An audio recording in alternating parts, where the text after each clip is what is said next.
So how did you get into comedy, sir? Did you lose a bet? That's what I said to these guys. No, I didn't lose a bet or anything. I basically had an ex-girlfriend who's always told me, oh, you can't take any argument seriously. So I was like, oh, so I'm a comedian. And so I went, screw it, get up on stage, and I did it. I bombed horribly. Now, where was that? That was at Humbrew's. Humbrew's. Last week? Or was that last week? No, that was what? That was in October of 2010. Yeah. That was the night we met. Yeah. Do you have identical memory? Did you? Yeah, I do. Well, it was a very significant time in my life, so yes. So you knew that. So any horrific experiences on stage, like drunks coming up on stage and pulverizing your ventriloquist tummy? I haven't had any drunks come up on stage yet. No? I think the first night was probably the roughest because I didn't have anything hit. No jokes really hit. I had like maybe one that was kind of a giggle, and that was about it. And that's you got to have that audience reaction. Kind of like the first time he had sex. Yeah, pretty much. There was a little giggle, but that's about it. That's right. Yeah. A point and a laugh.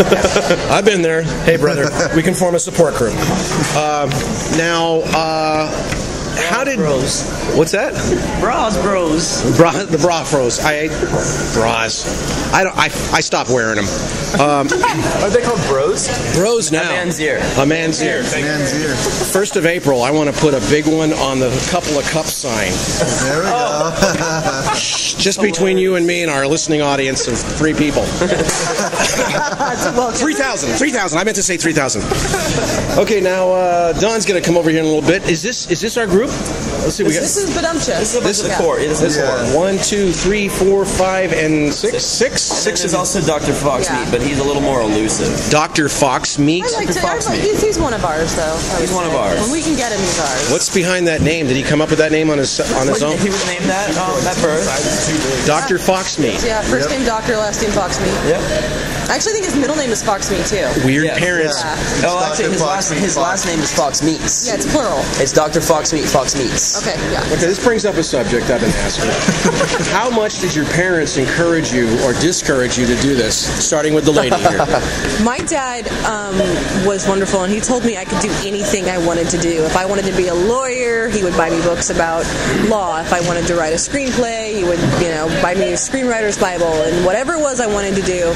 And so as a result, I picked the worst profession anybody could try to get into. And I was like, come on, Dad, where's your support now? And he's like, I still got your back. So anything that I wanted to do, my dad was insistent that I would be successful at it. So what about Mom?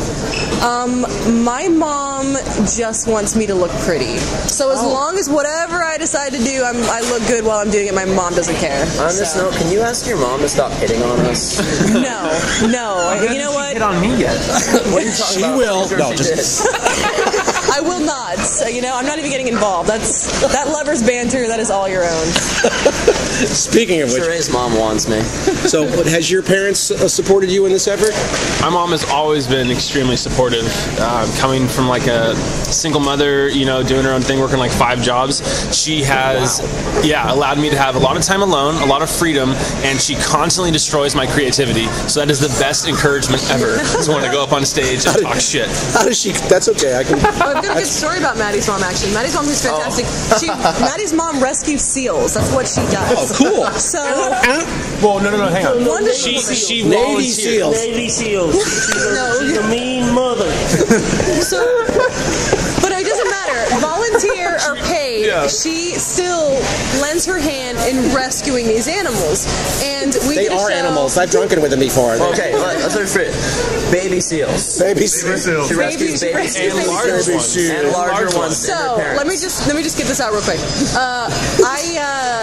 Generally at these shows, I can say and do whatever I want. That's really the perk of doing comedy, is to have a platform to say all the things everybody's thinking but cannot say. Right. Because everybody just assumes it's in jest. I'm totally serious. Everything I say, I'm totally serious. But I get away with saying it. So I bought this shirt. I saw a bumper sticker and I found a shirt, and it says says I, and it has the club like a suit. Club Club Seals. And I'm like, nobody's gonna care. It's a comedy show. And so the first time Maty's mother came to see her son do stand-up comedy, I wasn't even gonna go to the show. I show up wearing this Club Seals shirt, and she was like, "What the actual bleep?" And I was like, and I had to backpedal, like, no, I grew up on an animal rescue. I promise. I've never actually physically clubbed a seal, but I think it's funny to talk about. This is funny though. It is so funny. So, anyways, Maty's mom. It's not okay, but it's funny. So with that though, I walked in not knowing she was going to be there. I didn't know my mom was going to be there, and so I see her. I had the dirtiest set planned for that night, and I see my mom, and I'm like, oh my Was that gosh. the night you had the 5-minute poop joke? Yes, totally. And I had to like, should I change this? And I'm like, no, she's gonna hear it. And then she goes, I don't know who that woman is over there, but I don't like her shirt. I don't like her shirt. And I looked at her and I'm like, Mom, it's comedy. Don't worry about it. You can't be pissed off. And next thing you know, Sherae calls my mom out, sort of in like a really good way, on stage. And my mom got really, like, you know, red face and everything, and then pulled up her jacket, showed everybody like, it says I rescue seals. Like, it was like we almost had to have a dance off. It got really awkward. Everybody cheered and clapped, and it was a good time. It was a moment. Yeah. I would say it's like an episode of Seinfeld when stuff like that happens. What about your parents? Do they support your efforts and what you're doing now? I told my mom I do comedy. She said, "Yeah, I know." Of course you do. And then Dad, I don't know. He's in some third world country that most people can't pronounce. Okay. Well, it's nice you got one in your corner. Just one, at least. Yeah, but I'm going, Mom, cut me. Jesus, with a dirty blade. That's boxing match. She's Apollo Creed. Throw in my towel. I already respect her. I haven't even met her yet, and I respect her. What about you, Joe? What about your parents? Do your parents... Oh, man. I've never really talked to my dad about it, but I guess my brother showed him some footage of me on YouTube, and he lost himself laughing there. Oh, cool. But I make fun of my mom a lot on stage, and I'm from Maine originally, and I have a feeling that I shouldn't go back home. You're not allowed back in the state, huh? I have a strong feeling. I guess the same thing. I have 4 older sisters, and I picked on them a lot too. Like, if you didn't see the show last night, I was talking about one of my sisters. We're from the same parents, but somehow she turned out Republican and super religious. So, I don't know how I'm going to be able to go back home and face everybody without getting slapped around or something. But I wouldn't say they're disapproving. All right. That's good to have, family in your corner. What about you, sir? Have your family been supportive? I do. Yes, the first couple of times I did it, I didn't really tell them I was going out to an open mic night or anything. And then they heard, I said, oh yeah, I'm going out to open mic night, just stand up. And they're like, oh, that's nice. That's nice. Well, that's better than... And they saw me once at one event, and we were out on the side of the street in Eureka for Arts Alive. And all my dad would say to me would be, well, I think it'd be better in a bar. Thanks, Dad. You're so supportive. Right. So you guys got a photo shoot to do tonight. Yes, actually, we got to get that pretty quick here. So we're going to let you go and do that, and I'll do my last interview with Dunn. And so what's the photo shoot for? What's it all about? Our pictures are used for... the New World? Yeah, it's for breast cancer awareness, and we're all just going to take our clothes off. I mean, our shirts. I mean, our clothes. No, actually... where is this happening? When? No. Right outside Wild Bears. We can check you right now if you want. I check every day. Our photos are in a lot of the newspapers for advertising, and it was originally just me, Joe, and Nando, and now that we've got these new wonderful gentlemen, I thought it would be nice if all the press photos had everybody in them. So we're just going to do updated press photos. Consolidated press photo. Yes. All right. Well, I can let you guys go, and Don here. Well, I'm going to go through the questions real quick. Okay. This should be funny as hell. Okay, listen carefully. How'd you get into comedy? What was your worst night on stage? What was your best night on stage? Do your parents approve? Go. Okay, so I've always been a smartass, so that comes naturally. My family raised me with sarcasm as a first language, so that comes in handy. But I'd really say I got into comedy maybe just over a year ago when Savage Henry started doing their thing. Savage Henry again. And Joe Deschaine is definitely all about that, and he was super hesitant. And just a month after I was at a Savage Henry show, and a month later I was going to be performing burlesque on the same stage. With those two burlesque girls, I figure if I can't go up on stage and tell a couple of jokes, then I'm going to be totally screwed when I have to take my clothes off in front of everybody. So I figured I'm like, I can do this. And so it went pretty well. I told a whole bunch of stupid jokes, shit my dad used to say, literally, and those kinds of things.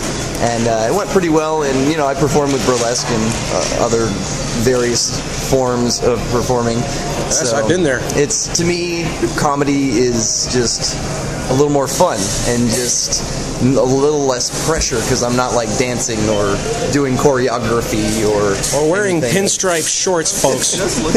You should see his outfit. He's dressed like ACDC. What's kind of ACDC? Angus? He's got a Johnny Depp thing. Somebody told me earlier, you remind me of Beetlejuice. On vacation. Don't say that name 3 times. You know what happened. So, second part of the question was, do your parents approve? Oh yeah, totally. My parents are stoked at how much I do. I have like 3 full-time jobs, and I remember my mom is hilarious. I called her one day to tell her my routine, and a lot of them were like masturbation jokes, and she's like, oh my god, you have to tell this. I don't know how, but you have to tell this. And she's like, did you know that if you take Viagra, one of the side effects is temporary blindness? And I was like, man, you used to tell me if I played with that thing too much when I was a kid, I would go blind, and now you're telling me when I get old and have to take something for it, I could go blind for it too. Blindness. So my mom totally, fully encourages it and gives me lines that I should use. She's like, you should talk about this. It's hilarious. So when you're talking to your parents, write these things down because it might happen. Well, folks, thank you very much for those sound bites. This will air next Tuesday on 97.7 on your FM dial on KKDS, Blue Ox Radio. Hey, everybody, can we do an ox sound? That's what an ox sounds like. Well, if you squeeze the right parts. Yeah.